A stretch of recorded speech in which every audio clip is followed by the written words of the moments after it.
Sa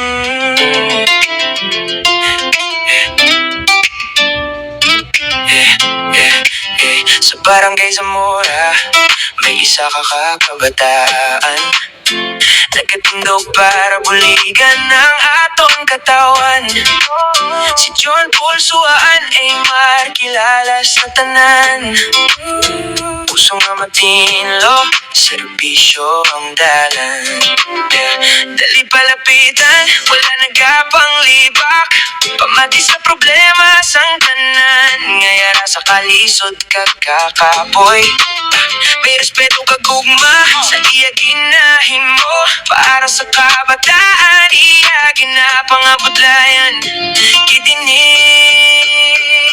John Paul, padayon sa imo pagserbisyo. Puso mo para sa tanan, puno sa pagbalangga kag dedikasyon.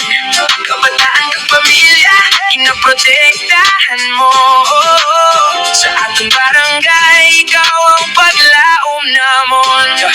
Ay, responsable kag matutom sa atong danan. Mabuligon sa tanang nga nagakinahanglan. Bisan gamay ang bulig, dako ang kahulugan. Kayang imo kabuhi, ginahatag sa katawan. Hindi lang pulong kundi obra ang makita.